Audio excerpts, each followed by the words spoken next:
बड़ी खबर इस वॉर से जुड़ी हुई स्पीच।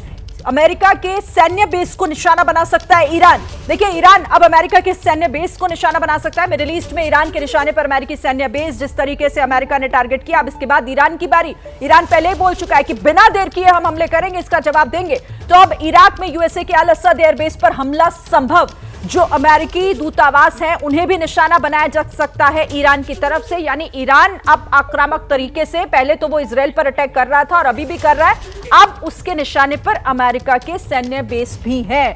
जीजी द्विवेदी सर, मैं यही कह रही थी आपसे कि ईरान ऐसा लग रहा था कि हमलों के बाद उसे जो बड़े लेवल पर नुकसान हुआ है, उसके जो वो न्यूक्लियर साइट तबाह हुई है जिससे नुकसान पहुंचने की बात आप भी कर रहे हैं, वो शायद चुप बैठेगा या पीछे हटेगा, लेकिन अब तो वो और आक्रामक तरीके से हमले कर रहा है। अब उसके निशाने पर अमेरिकी सैन्य बेस भी हैं सर। बिल्कुल शरीन, देखो, जब अमेरिका ने हमला किया है तो उनको आशंका है कि ईरान खुली तरह से उनके भी जो बेसिस है और बेसिस है उनको नुकसान पहुंचाएगा।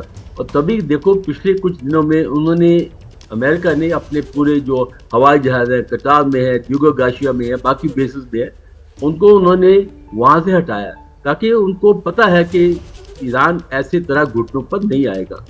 दूसरी बात है कि ईरान चाहे पलटवार कर रहा है पर उसकी अलग रणनीति है, इजराइल और अमेरिका की अलग रणनीति है। जबकि इजराइल और अमेरिका जो है ये मिलिट्री टारगेट हिट कर रहे हैं, न्यूक्लियर इंस्टॉलेशन हिट कर रहे हैं, पर ईरान की जो रणनीति है वो है शहरों को हिट करना है। क्योंकि जो इजराइल है एक छोटा देश है और ये बर्दाश्त नहीं कर सकता कि ज़्यादा सिविलियन कैजुअल्टी हो, और ये कमजोरी ईरान को पता है।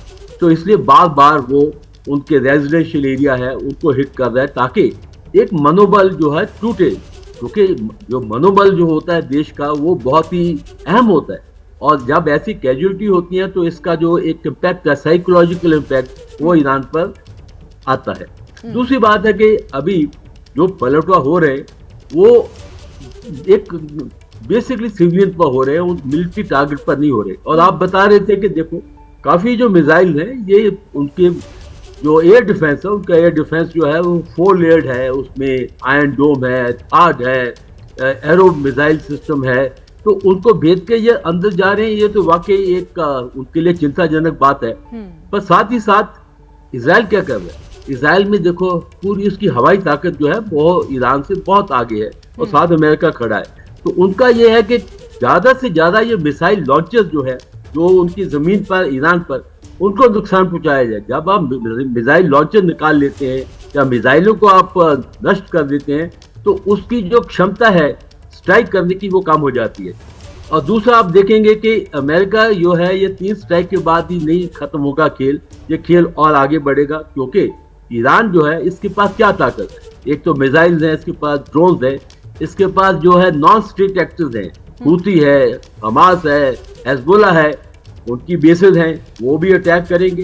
तो इसके और साथ इकोनॉमिक उनके पास एक टूल है, यानी कि स्ट्रेट ऑफ हॉर्मुज़, जिसमें 20% दुनिया का तेल निकलता है। रोज 14 मिलियन बैरल्स वहां से निकलते हैं। अभी 50 टैंकर वहां फंसे हुए हैं, तो वो भी इसको पूरा इसका इस्तेमाल करेगा। तो कहने की बात है यार कि ईरान पलटवार करेगा, मिसाइलें दागेगा, जो यूएस की बेसिस है उनको भी टारगेट करेगा, और इकोनॉमिक तौर पर भी वो जितना अपना फायदा उठा सकता है वो उठाएगा। और 2 चीजें इसमें हैं, इसके पीछे, ईरान के पीछे कौन खड़ा है? उसके पीछे चीन है, रशिया है। तो रशिया के तो हाथ बांधे हुए यूक्रेन में, पर चीन जो है ये बहुत ही चालाक देश है। तो जैसे अभी देखा आपने कि पाकिस्तान को उन्होंने PL-15 मिसाइल ओवरनाइट दिए, तो पूरी मदद करेगा चीन इसकी, ईरान की।